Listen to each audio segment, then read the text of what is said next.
दोस्तों बहुत सारे लोग ऐसे हैं जो कि जॉब के साथ एपीएफसी और ईओ एग्जाम की तैयारी कर रहे हैं और उनके मन में बहुत सारे सवाल हैं कि क्या हम इस जॉब के साथ अपनी प्रिपरेशन को मैनेज कर सकते हैं, क्या हम लिमिटेड टाइम इस एग्जाम की तैयारी कर सकते हैं, क्या हम लिमिटेड टाइम में प्रिपरेशन करके उन लोगों से कम्पीट कर सकते हैं जो कि फुल टाइम इस एग्जाम की प्रिपरेशन कर रहे हैं। तो आपके मन में जितने भी सवाल हैं एपीएफसी और ईओ एग्जाम की प्रिपरेशन के रिगार्डिंग, उनको मैं दूर करने वाला हूँ इस सेशन में। लेकिन आगे बढ़ने से पहले मैं आप लोगों से रिक्वेस्ट करूंगा कि अगर आप लोग कंप्लीट इन्फॉर्मेशन चाहते हैं एपीएफसी और ईओ एग्जाम की एक जगह पर, तो this guide book is for you. क्योंकि दोस्तों आपके पास टाइम बहुत कम है जॉब के साथ प्रिपरेशन करने का, और प्रिपरेशन के लिए मटेरियल सर्च करने का टाइम और भी कम है। तो यहाँ पर इस गाइड बुक के थ्रू आपको पता लग रहा है कि भाई डिकोडेड सिलेबस क्या है, मतलब पढ़ना क्या है, कहाँ से पढ़ना है, आपको बुक लिस्ट यहाँ पर मिलेंगी और सॉल्व पीवाईक्यूज भी आपको इस गाइड बुक के साथ मिलने वाले हैं। तो एक guide book as a working professional आपके पास पक्का होनी चाहिए। अभी डाउनलोड करिए और एक गाइड बुक टोटली फ्री है दोस्तों। वीडियो का जो डिस्क्रिप्शन है यहाँ पर, वहाँ पर हमने गाइड बुक का लिंक आपको प्रोवाइड किया है, आप अभी जाके इसको डाउनलोड कर सकते हैं और अपनी प्रिपरेशन में इसको यूटिलाइज कर सकते हैं। और अब हम बात करने वाले हैं कि भाई इस एग्जाम में एज अ वर्किंग प्रोफेशनल आपकी स्ट्रेटेजी क्या होनी चाहिए और कैसे आपको इस एग्जाम को अप्रोच करना चाहिए। तो सबसे पहले और सबसे इंपॉर्टेंट बात मैं यही कहना चाहूँगा कि अगर आप वर्किंग प्रोफेशनल हैं तो आपके पास एक क्लियर कट रीजन होना चाहिए कि भाई क्यों आप इस एग्जाम की तैयारी कर रहे हैं।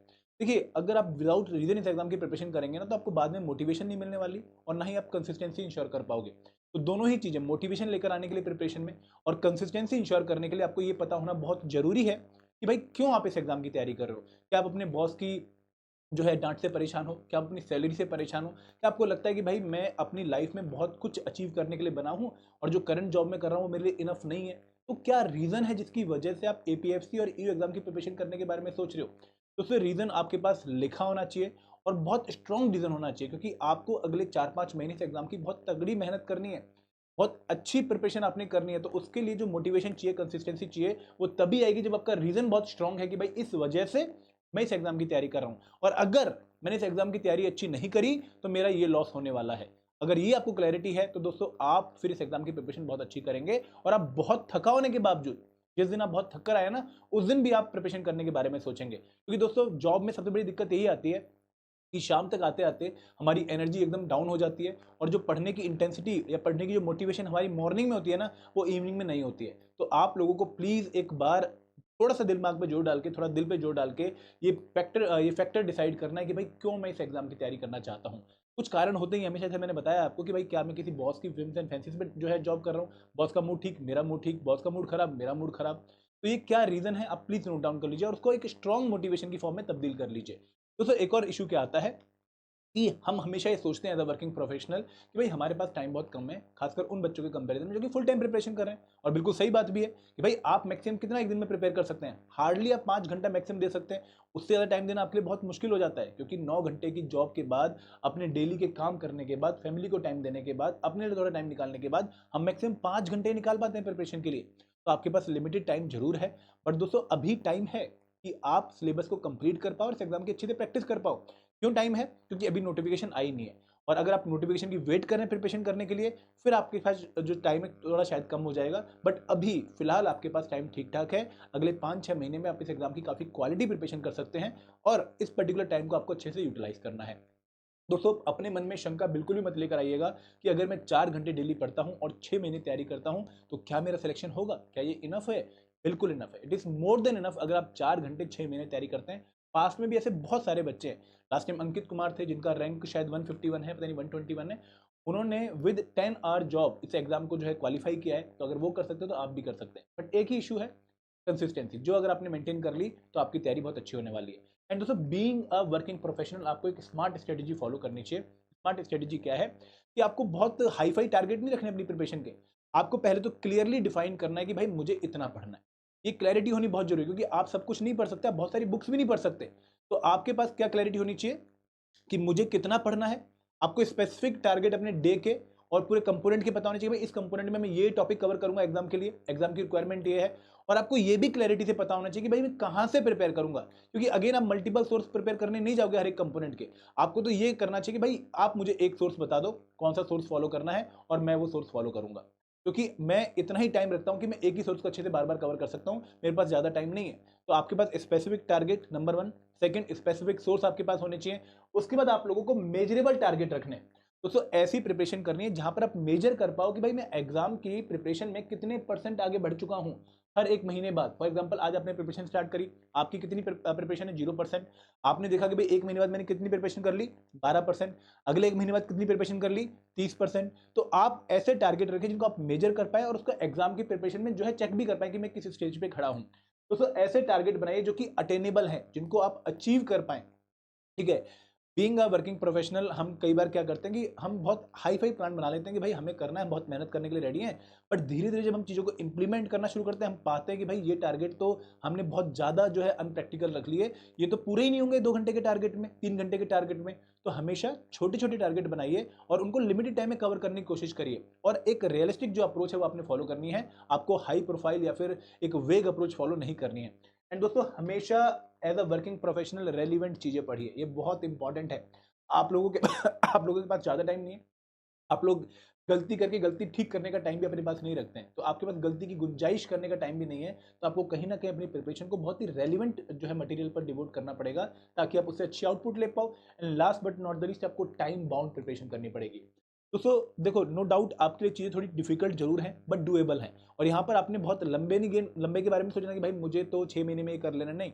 आप छोटे छोटे टारगेट, छोटे छोटे गोल्स बना के चलिए। यार मैं अगले 20 दिनों में पॉलिटी और अकाउंट्स कंप्लीट कर लेता हूँ, उससे अगले 25 दिनों में मैं हिस्ट्री और आईआर एंड लेबर कवर कर देता हूँ। छोटे छोटे अगर आप गोल रखेंगे, उनको कंप्लीट करेंगे, तभी जाकर आप मोटिवेशन जनरेट कर पाएंगे और आपका लॉन्ग टर्म टारगेट मीट होगा। एंड दोस्तों, एज अ वर्किंग प्रोफेशनल आपको सबसे बड़ा चैलेंज क्या आता है, सबसे मेन चैलेंज क्या आता है? तो वो आता है टाइम मैनेजमेंट का, कि सर हमारे पास टाइम ही बहुत लिमिटेड है और इस टाइम को भी कैसे मैनेज करें, 15 कंपोनेंट 12 कंपोनेंट प्रिपेयर करने के लिए पेपर एग्जाम के। तो यहाँ पर मैं आपको बता दूं कि स्टार्टिंग करिए 3-4 घंटे से। स्टार्टिंग मतलब अगर आप आज ये वीडियो देख रहे हैं और आप आज प्रिपरेशन करने का मूड बना रहे हैं, तो 3-4 घंटे कल से देना शुरू करिए, ज़्यादा नहीं। और यहाँ पर भी ऐसा नहीं कि एक ही बार मैं आपको बोल रहा हूँ कि भाई 4 घंटे बैठ के पढ़िए, नहीं। आप 2 घंटे मॉर्निंग, 2 घंटे इवनिंग में पढ़ सकते हैं, लेकिन पढ़ना स्टार्ट करिए, रिदम बनाना स्टार्ट करिए। एंड दोस्तों, स्टार्टिंग में हमेशा वो कंपोनेंट उठाइए जहां पर आपका नेचुरल इंटरेस्ट है, जहां पर पढ़ते हुए आपको टाइमलेस की फीलिंग आए, आपको घड़ी देखने की जरूरत ही ना पड़े। फॉर एग्जाम्पल, अगर आपको हिस्ट्री पसंद है, हिस्ट्री से पढ़ना शुरू करिए, क्योंकि स्टार्टिंग में एक बार अगर इंटरेस्ट बन गया ना और एक बार रिदम आ गई लगभग 20-21 दिन में, फिर आप अपनी कंसिस्टेंसी मेंटेन कर पाएंगे। तो आप यहाँ पर जो 4 से 5 घंटे वो देंगे लगभग 20-25 दिन बाद, बट स्टार्टिंग में 3-4 घंटे देना शुरू करिए, और इसको भी 2 शिफ्ट में, एक मॉर्निंग शिफ्ट में और एक इवनिंग शिफ्ट में। और दोस्तों, मैं जैसे हमेशा कहता हूँ कि मॉर्निंग शिफ्ट में ऐसे कंपोनेंट उठाइए जो कि टेक्निकल है, जहां पर आपका दिमाग ज्यादा लगे, जहां पे आपकी कंसंट्रेशन ज्यादा लगे, जहां पर आपका फ्रेश होना बहुत जरूरी है। फॉर एग्जांपल, आप लोगों को मॉर्निंग में अकाउंटेंसी उठाना चाहिए, ठीक है, इंपॉर्टेंट कंपोनेंट है, पेपर में 15 क्वेश्चन जो है वेटेज है, और यहाँ पर अगर आप ये कंपोनेंट कर लेते हैं तो आपको बहुत जो है एज भी मिलेगा बाकी जो है कंपिटिटर से। उसके बाद इवनिंग में कंप्यूटर एप्लीकेशन, इसके 10 क्वेश्चन फिक्स हैं, तो आपकी कितने जो है 30 दिन में कितने जो है क्वेश्चन की प्रैक्टिस हो गई, 35 क्वेश्चन की। यहाँ पर आप सोशल सिक्योरिटी उठाइए, अगेन 10 क्वेश्चन की वेटेज है, और इवनिंग में इंग्लिश अगेन 20 क्वेश्चन की वेटेज है। तो आप देखो किस तरीके से वेटेज वाइज चल रहे हो और कैसे कैसे इंपॉर्टेंट टॉपिक कवर कर रहे हो। Then I and labour 15 question की वेटेज है, और यहाँ पर क्वांट 15 क्वेश्चन की वेटेज है। इंडियन पॉलिटी 10 क्वेश्चन की वेटेज है, और यहाँ पर रीजनिंग थोड़ा कम आता है बट आप बहुत जल्दी भी कवर कर लोगे। जनरल साइंस अगेन 10 क्वेश्चन की वेटेज है, स्टेट में क्वेश्चन नहीं आते हैं। हिस्ट्री एंड कल्चर 10 क्वेश्चन की वेटेज है, इकोनॉमी में 5 क्वेश्चन। तो ये जो इंपॉर्टेंट टॉपिक है वो आपके पहले कवर हो जाएंगे, फिर आप उनको धीरे धीरे बाद में रिवाइज करते रहिएगा। तो एज अ वर्किंग प्रोफेशनल आपका प्राइम टारगेट क्या होना चाहिए, उन कंपोनेंट्स को प्रायोरिटी में कवर करना जो कि आपके एग्जाम में हाई वेटेज रखते हैं और जिनका स्कोरिंग पोटेंशियल बहुत हाई है। एंड दोस्तों, अगेन जो डिकोडेड सिलेबस है वो आपको कहां पर मिलने वाला है, इस गाइड बुक में। इस गाइड बुक में आपको पता लगने वाला है कि भाई कौन से टॉपिक मुझे प्रिपेयर करने हैं हर एक कंपोनेंट के अंदर। तो अगेन ये डाउनलोड कर लीजिएगा, बहुत जरूरी है आपके लिए।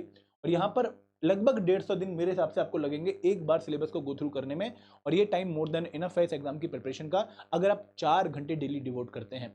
एंड दोस्तों, अगेन देखो, सिलेबस को ना डिवाइड करिए, सिलेबस को ऐसे डिवाइड करिए कि आपको पता रहे कि भाई मुझे हर दिन इस एग्जाम को कैसे अप्रोच करना है। देखिए, इस एग्जाम की प्रिपरेशन में जो सिलेबस है उनमें 3 एरियाज हैं। पहला एरिया है ईपीएफओ के स्पेशल कंपोनेंट, जो कि बहुत सारे वर्किंग प्रोफेशनल कभी भी नहीं पढ़े। ठीक है, कुछ वर्किंग प्रोफेशनल ऐसे होंगे जिन्होंने ऑलरेडी किसी एग्जाम की तैयारी कर रखी होगी, तो कुछ कंपोनेंट्स उन्होंने पढ़ रखे होंगे, लेकिन ये वाले कंपोनेंट, स्पेशल कंपोनेंट उन्होंने कभी भी नहीं पढ़ रखे। तो यहाँ पर तो आपको डेली दिन में 2 घंटे देने ही देने, एज पर दी प्लान जो मैंने पीछे शेयर किया है। उसके बाद जो जीएस कंपोनेंट है, यहाँ पर भी आपने 2 घंटे डेली देने ही देने हैं। और जो तीसरा एरिया है क्वांट रीजनिंग इंग्लिश का, इसको एक बार प्लान के हिसाब से कंप्लीट करने के बाद, आपने एक बार प्लान के हिसाब से इसको कंप्लीट कर लिया, उसके बाद आपने क्या करना है कि डेली 30 मिनट अल्टरनेट बेसिस पर आप लोगों ने इसको कवर करना है, कि आज क्वांट किया, कल रीजनिंग किया, परसों इंग्लिश, फिर क्वांट, फिर रीजनिंग, फिर इंग्लिश, अल्टरनेट डे पे आपने इसको चलाना है। एंड दोस्तों एक और जो है डाउट काफ़ी जो है वर्किंग प्रोफेशनल पूछते हैं कि सर करंट अफेयर्स हम कैसे प्रिपेयर करें, वो हमारे लिए बड़ी दुखती रग बन गई है। दोस्तों उसके लिए भी स्ट्रेटेजी क्या है कि टिल नोटिफिकेशन आप डेली न्यूज़पेपर पढ़ना शुरू करिए। आप न्यूज़पेपर जो है डेली कवर करिए और उसमें भी न्यूज़पेपर फिल्टर करके पढ़िए। ऐसा नहीं कि सारा का सारा न्यूज़ आपके लिए इंपॉर्टेंट है। आपको डायमेंशन मैंने बहुत बार बता रखी है कि भाई आपको गवर्नमेंट स्कीम जो है अच्छे से प्रिपेयर करनी है, आपको जो है अवार्ड्स अच्छे से प्रिपेयर करने हैं, आपको स्पोर्ट्स के न्यूज़ अच्छे से प्रिपेयर करने हैं, आपको रिपोर्ट्स जो आती हैं गवर्नमेंट के इंडिसेस जो आते हैं वो आपने अच्छे से प्रिपेयर करने हैं, आपको समिट एंड कॉन्फ्रेंस अच्छे से प्रिपेयर करनी है।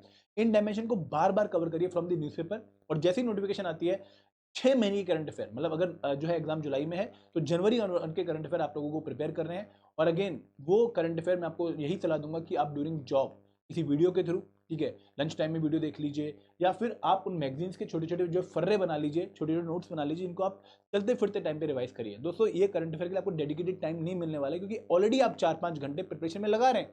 तो अगर आपने वो आधा 1 घंटा एक्सेस निकालना है तो आपको ड्यूरिंग जॉब ड्यूरिंग ट्रैवलिंग ही निकालना पड़ेगा, और वो अगेन आपका जो है इफेक्टिव प्रिपरेशन वाला जो है काम हो जाएगा। तो करंट अफेयर आपको ऐसे प्रिपेयर करने चाहिए।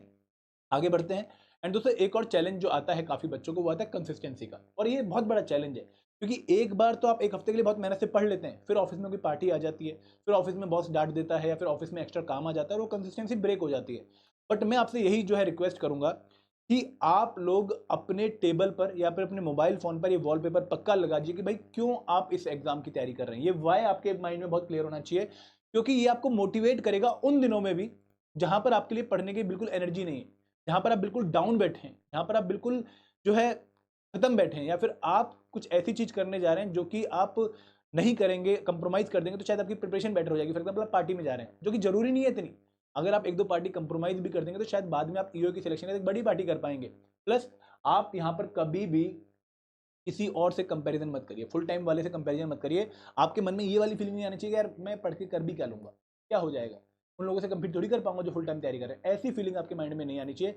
You are competing with yourself only. दोस्तों आपका कंपटीशन आपका बेटर सेल्फ है। आप लोग उन लोगों से काफी बेहतर स्थिति में इसलिए हो क्योंकि आपके ऊपर कोई फाइनेंशियल प्रेशर नहीं है। अगर एग्जाम नहीं भी निकला तो भी जॉब तो है ही है ना यार। बट अगर निकल गया तो बहुत बड़ी उपलब्धि आपके लिए होगी, क्योंकि जॉब के साथ तैयारी करने से बहुत अलग जो है हमारे अंदर कॉन्फिडेंस आता है। तो आप खुद से कंपीट करिए, अपने बेटर वर्जन से कंपीट करिए और अकाउंटेबिलिटी रखिए। देखिए कंसिस्टेंसी कब नहीं आती, जब चीजें रैंडम चल रही हैं, आपको पता ही नहीं कि भाई मैं किस स्टेज पर हूं। लेकिन अगर आप day by study plan follow कर रहे हैं, आपको क्लियरली पता है कि भाई कल मैंने ये टिक मारा था, आज मैंने ये टिक मारा है, परसों मैंने ये टिक मारा था, तो आपको चीजें कंप्लीट होती हुई दिख रही हैं। प्लस आप अपनी अकाउंटेबिलिटी स्टेब्लिश कर पा रहे हो, आप चेक कर पा रहे हो कि भाई मैं प्रिपरेशन में कहां पर हूं और कहां तक मुझे जाना है, और ये आपको मोटिवेट करेगा कि चल और कर, चल और कर। एंड दोस्तों यहां पर मैं अगेन आपको बार बार यही कहूंगा कि एक सबसे बड़ा चैलेंज जो वर्किंग प्रोफेशनल के लिए होता है वो होता है कंसिस्टेंसी। और अगर आपने ये मेंटेन कर ली तो फिर आपको कोई नहीं रोकने वाला, क्योंकि इंटरव्यू में कहीं ना कहीं थोड़ा एडवांटेज है एक वर्किंग प्रोफेशनल को, क्योंकि आपका एप्टीट्यूड काफ़ी अच्छा हो जाता है, आपको जो है दुनियादारी से काफ़ी जो है नॉलेज मिली होती है, तो जिसको आप इंटरव्यू में इस्तेमाल कर पाते हो। दोस्तों आगे बढ़ते हैं। एक आता है चैलेंज प्रैक्टिस का। देखो आप लोग लिमिटेड टाइम रखते हो, और लिमिटेड टाइम में आप एक बार सिलेबस कवर करने की तरफ जाते हो, और काफ़ी बच्चे मुझसे पूछते हैं कि सर सिलेबस तो हम कवर कर लेते हैं बट रिवीजन के लिए टाइम नहीं मिलता, प्रैक्टिस के लिए टाइम नहीं मिलता, ये कैसे मैनेज करें। तो मैं हमेशा ये कहता हूँ कि भाई ये अलग से टाइम नहीं निकालना पड़ेगा। आप अगर 2 घंटे का स्टडी प्लान बना के बैठे हो तो आपको 1 घंटे 45 मिनट पढ़ना पड़ेगा, 15 मिनट की प्रैक्टिस करनी पड़ेगी। अगर आप 2.5 घंटे किसी कंपोनेंट को पढ़ रहे हो तो 2 घंटे 15 मिनट आपने पढ़ना है, 15 मिनट आपने प्रैक्टिस करनी है। ये प्रैक्टिस ड्यूरिंग दी प्रिपरेशन होती है, अलग से कोई प्रिपरेशन नहीं होती है, प्रैक्टिस नहीं होती है अलग से। सिमिलरली आप वर्किंग प्रोफेशनल है, आप 5 दिन नया पढ़ रहे हैं, ठीक है, आपने मंडे से फ्राइडे नया पढ़ा, सैटरडे संडे प्रैक्टिस करिए, रिवीजन करिए, क्योंकि दोस्तों आपके लिए कोई सेपरेट टाइम रिवीजन के लिए नहीं आने वाला है। आपको अपने लिमिटेड टाइम में ही रिवीजन प्लान करनी पड़ेगी। छुट्टी पड़ रही है तो छुट्टी वाले दिन कुछ भी नया मत पढ़िए, जो भी आपने पूरा उस टाइम तक पढ़ा है वो आप रिवाइज कर लीजिए। और दोस्तों ये छोटी छोटी एक्टिविटी ही आपको हेल्प करेंगी एक अच्छी प्रैक्टिस में, अच्छी रिवीजन में। एंड आप एक ऐसे जो है सॉल्यूशन कर जाइए जहाँ पर आपको कंपोनेंट की कवरेज के साथ साथ क्विज मिल रहा है, चैप्टर वाइज क्विज या फिर फुल लेंथ क्विज मिल रहा है, जिसको अटेम्प्ट करके आप ये चेक कर पाए कि भाई मैं जो है रिदम में हूँ या नहीं हूँ, मैं जो पढ़ रहा हूँ वो क्वालिटी पढ़ रहा हूँ नहीं पढ़ रहा हूँ। और आपके लिए सबसे बड़ा साधन क्या है खुद को ये चेक करने का कि भाई मैं राइट ट्रैक पर हूँ या नहीं हूँ, वो है पीवाई क्यूज। दोस्तों अगेन मैं आपको कह रहा हूँ कि गाइड बुक आप पक्का डाउनलोड करिएगा, क्योंकि यहाँ पर आपको पीवाई क्यूज भी मिलने वाले हैं, solve PYQs for the exam. और ये सॉल्व पीवाई क्यूज आपको हेल्प करेंगे ये चेक करने पे कि भाई whether I am on the right track और नॉट, क्या मैं प्रिपरेशन से भटक तो नहीं रहा हूँ, मैं रेलिवेंट प्रिपरेशन कर रहा हूँ नहीं कर रहा हूँ, एग्जाम रिक्वायरमेंट के अंदर प्रैक्टिस कर रहा हूँ नहीं कर रहा हूँ। तो ये आपको हेल्प करेंगे। तो this can be the possible strategy जो आप as a working professional in your limited time follow कर सकते हैं। एंड दोस्तों अगर आपके मन में कोई भी डाउट है, अगर आपको कोई और चैलेंज फील होता है, ये वीडियो का कमेंट सेक्शन आपके पास है, आप डाउट लिखिए, I will be more than happy to answer your doubt. और मैं यही चाहूँगा कि भाई आप अपनी पूरी एनर्जी झोंक दें और एक अच्छी प्रिपरेशन करें इस एग्जाम की। एंड दोस्तों इस प्रिपरेशन में आपकी हेल्प करने के लिए हमने भी मल्टीपल कोर्सेज लॉन्च कर रखे हैं। एक कोर्स है मास्टर कोर्स, जो कि कंप्रेहेंसिव कोर्स है, जो सारे के सारे कंपोनेंट ईपीएफओ ईपीएफसी एग्जाम के कवर कर रहा है और आप इस पर ट्रस्ट कर सकते हैं। और दोस्तों ये आपको एक सिंगल पॉइंट ऑफ कॉन्टैक्ट मिलेगा फॉर ऑल द इन्फॉर्मेशन जो आप जो है एग्जाम के कंपोनेंट की प्रिपरेशन में यूटिलाइज कर सकते हैं। और ये जो कोर्स है अगेन काफ़ी क्वालिटी कोर्स है, इसमें फुल लेंथ मॉक्स भी है और वीकली मेंटर टॉक भी है। फिर एक वो कोर्स है जो कि जो बच्चे ऑलरेडी जीएस और क्यूआरई प्रिपेयर कर चुके हैं और फिर भी जॉब कर रहे हैं और वो चाहते हैं कि भाई हमें स्पेशल कंपोनेंट कोर्स मिल जाए, तो उसके लिए टेस्ट सीरीज प्लस है। और एक कोर्स है टेस्ट सीरीज, जहाँ पर हम आपको सभी क्वेश्चंस जो है दे रहे हैं ताकि आप प्रैक्टिस कर पाओ, बट वो उस बच्चे के लिए जिसने एक बार तैयारी पूरी कर ली है। तो इन कोर्सेज के बारे में अगर आपने इन्फॉर्मेशन लेनी है तो वीडियो के डिस्क्रिप्शन में आपको अगेन कोर्सेज के बारे में इन्फॉर्मेशन मिल जाएगी। तो this video is all from my side. Thank you very much. जय हिंद, जय भारत।